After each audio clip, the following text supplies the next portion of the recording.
નમસ્કાર વિદ્યાર્થી મિત્રો, સારથી સપોર્ટ યુટ્યુબ ચેનલ પર આપ તમામ મિત્રોનું હાર્દિક સ્વાગત છે। તો આજના આ વિડીયોની અંદર ઘણા બધા વિદ્યાર્થીઓ કોમેન્ટ કરી રહ્યા હતા કે સાહેબ અમે પેપર અમારા ઘણી વખત સારા નથી જતા, અમને નાપાસ થવાનો ડર લાગે છે, તો શું ગયા વખતે ગ્રેસિંગ માર્ક જેને આપણે ફૂદડી ગયા ગુજરાતીમાં ગ્રેસિંગ માર્ક્સ મૂકેલા હતા, તો શું આ વખતે પણ બોર્ડવાળા ગ્રેસિંગ માર્ક્સ મૂકશે? જો મૂકશે તો કેટલા માર્ક્સ મૂકશે, કેટલા વિષયની અંદર ગ્રેસિંગ માર્ક્સ મળે, આ તમામે તમામ ક્રાઇટેરિયા જે છે આ તમામે તમામ ક્રાઇટેરિયા વિશે આજે આપણે છે એ આજના વિડીયોની અંદર ચર્ચા કરવાની છે। તો આ વિડીયો છે ધોરણ 10ની અંદર અભ્યાસ કરતા હોય તો પણ તમને લાગુ પડશે, 12 આર્ટ્સ કોમર્સ સાયન્સ કોઈ પણ ફિલ્ડમાં હો તો આ વિડીયો છે એ તમને લાગુ પડે છે। ધોરણ વાઇઝ આપણે ચર્ચા કરવાની છે। સૌથી પહેલાં વાત કરીએ ધોરણ 10ની અંદર પહેલો પ્રશ્ન છે કે સાહેબ ગ્રેસિંગ માર્ક્સ આ વખતે પણ મળશે? તો કે હા, બોર્ડના નિયમ પ્રમાણે જો તમે 1 અથવા 2 વિષયમાં નાપાસ થતા હો તો તમને ગ્રેસિંગ માર્ક્સ મળવાપાત્ર છે। હવે કેટલા ગ્રેસિંગ માર્ક્સ મળી શકે તો એ બોર્ડના રિઝલ્ટ ઉપર આધાર રાખે। ગયા વખતની આપણે વાત કરીએ તો ઘણા વિદ્યાર્થીઓને 15 માર્ક સુધીનું ગ્રેસિંગ મળેલું છે, રાઈટ? કેટલા માર્ક સુધીનું? તો કે સાહેબ 15 માર્ક સુધીનું ગ્રેસિંગ છે એ ગયા વખતે ઘણા બધા વિદ્યાર્થીઓને મળ્યું છે।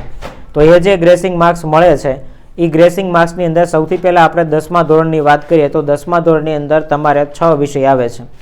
કેટલા વિષય આવે છે? 6 વિષય। તો એ 6 વિષયની અંદર ખાસ કરીને પહેલાં તો પાસિંગ માર્ક્સ કરતાં ઓછા માર્ક હોય, પાસિંગ માર્ક્સ કરતાં ઓછા માર્ક હોય તો તમને ગ્રેસિંગ મળે, એમાં ઇન્ટરનલ માર્ક બાદ થાય। હવે એક ઉદાહરણથી તમને સમજાવું કે ભાઈ માનો કે તમને ગ્રેસિંગ માર્ક્સ વધારેમાં વધારે 2 વિષયમાં મળે। કેટલા વિષયમાં? 2 વિષયમાં।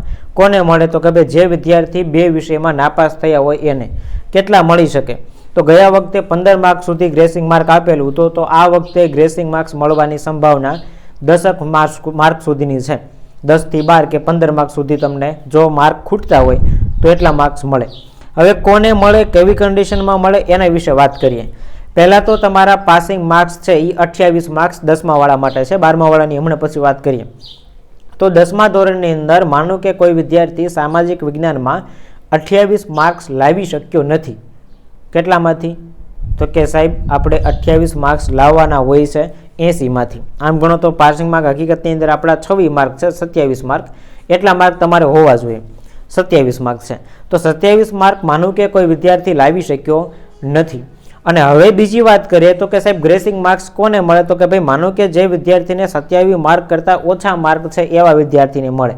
કેટલા મળે? તો કે ભાઈ જેટલા ખૂટતા હોય એટલા, 10 થી 12 માર્ક સુધીમાં। પછી 5 માર્ક આવ્યો અને 5 માર્કથી ખેંચીને ગ્રેસિંગ માર્ક 20 મૂકીને તમને 2 વિષયમાં પાસ કરે, આવું ન કરે, સમજાય છે? માનો કે એક વિદ્યાર્થીને સામાજિક વિજ્ઞાનમાં 25 માર્ક્સ આવ્યા 80માંથી અને ગણિતની અંદર 20 માર્ક્સ આવ્યા, તો બેમાંથી ઘટ્યા કેવા, કેટલા માર્ક? તો ભાઈ 25ની વાત કરીએ તો એમાં 2 માર્ક ઘટ્યા અને 20 માર્ક આવ્યા છે એમાં 7 માર્ક ઘટ્યા, એટલે 7 ને 2 9 માર્ક ટોટલ ખૂટ્યા। તો બોર્ડવાળા માનો કે 10 માર્ક્સ કે 12 માર્ક્સ ગ્રેસિંગ આપે, 10 માર્ક્સ આપે તો પણ આ વિદ્યાર્થીને માર્ક મળવા પાત્ર છે અને પાસ થઈ જાય। પછી તમારે 10 માર્ક આવ્યા હોય અને તમે એમ કહો કે ભાઈ અમને બોર્ડવાળા ગ્રેસિંગ મૂકીને પાસ કરી દે, તો એ શક્ય નથી। ઘણા એવા વિદ્યાર્થી છે કે સ્કૂલની અંદર ઇન્ટરનલમાં 20 માર્ક આપેલા હોય અને બાકીના 2 વિષય જે છે એમાં 15 લાવેલા હોય, ટોટલ 35 માર્કનો થઈ જતો હોય, પણ આમ ગણો તો પાસ ન થાય। કેમ? તો કે સાહેબ પહેલાં તો એના જે ક્રાઇટેરિયા હતા એ ક્રાઇટેરિયા પ્રમાણે એ વિદ્યાર્થીને 80માંથી જે પાસિંગ માર્ક છે એ નથી મળ્યા, તો એ પાસ થવા પાત્ર નથી। મતલબ કે વધારેમાં વધારે 15 માર્ક સુધીનું ગ્રેસિંગ 10મા ધોરણવાળા વિદ્યાર્થીને મળી શકે। હવે વાત કરીએ 12મા ધોરણની, તો 12મા ધોરણની અંદર 10 માર્ક સુધીની ગ્રેસિંગની આશા રાખવાની કે ભાઈ જો કદાચ તમારે 2 વિષયમાં 10 માર્ક સુધીના માર્ક ખૂટતા હોય તો ગ્રેસિંગ મળી શકે। ઘણા વિદ્યાર્થીઓને 4 માર્ક્સ 5 માર્ક સુધીનું ગ્રેસિંગ મૂકેલું હોય એક બે વિષયમાં। તો આ વખતે પણ આટલી કન્ડિશન છે કે ભાઈ માનો કે 12મા ધોરણની અંદર પાસિંગ માર્ક્સની આપણે વાત કરીએ તો 12મા ધોરણમાં પાસિંગ માર્ક છે મિનિમમ 33, 100માંથી તમારા 33 માર્ક હોય તો તમે પાસ કહેવાઓ, અને જો 33 કરતાં ઓછા માર્ક હોય અને ફેલ કહેવાઓ।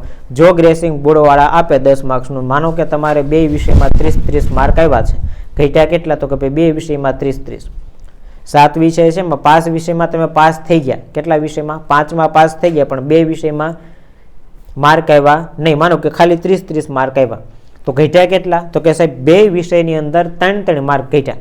તો 2 વિષયમાં બોર્ડવાળા 3 માર્ક કૃપા ગુણ ગ્રેસિંગ માર્ક મૂકીને તમને આરું રિઝલ્ટ 33 પોગાડીને તમને પાસ કરી શકે। સમજાય છે. પછી તમારે માર્ક હોય બે વિષયમાં 20-20 ને આપણે ઘટતા હોય 13-26 માર્ક કુલ, તો એટલા બધા ગ્રેસિંગ ન મળે. વધારેમાં વધારે 12મા ધોરણના વિદ્યાર્થીઓ માટે 8 થી 10 માર્ક્સની ગ્રેસિંગની આશા રાખવાની, અને જો 10મા ધોરણની અંદર અભ્યાસ કરતા હોય તો 8 માર્કથી લઈ અને 12, 13, 15 માર્ક સુધીનું ગ્રેસિંગ બોર્ડવાળા આપે છે. હવે શેના ઉપર આધાર રાખે કે ભાઈ ગ્રેસિંગ આપવું કે નહીં, તો એ તમારા રિઝલ્ટ ઉપર અને બોર્ડના રિઝલ્ટ ઉપર આધાર રાખે. ઘણીવાર એવું બને કે ભાઈ બોર્ડનું રિઝલ્ટ વધારે પડતું ડાઉન ગયું હોય. વધારે પડતું ડાઉન મતલબ કે જેટલા કેન્ડિડેટે ફોર્મ ભરેલા છે એમાંથી પાસ બહુ ઓછા થયા હોય, પાસ બહુ ઓછા થયું હોય તો ગ્રેસિંગ માર્ક મૂકીને બોર્ડવાળા પોતાનું રિઝલ્ટ સુધારવા માટે ગ્રેસિંગ માર્ક આપે. ગયા વખતના રિઝલ્ટની વાત કરીએ તો સમથિંગ 80% આજુબાજુ રિઝલ્ટ હતું. 10 લાખ વિદ્યાર્થીએ પરીક્ષા આપી હોય તો એમાંથી 2 લાખ નાપાસ થયા હતા અને 8 લાખ વિદ્યાર્થીઓ પાસ થયા હતા. આવો એનો ડેટા છે, આવો કંઈક આંકડા છે. હવે માનો કે 80% રિઝલ્ટ ન આવ્યું અને 50-60% અટક્યું તો ગ્રેસિંગ થોડાક વધારે મળે.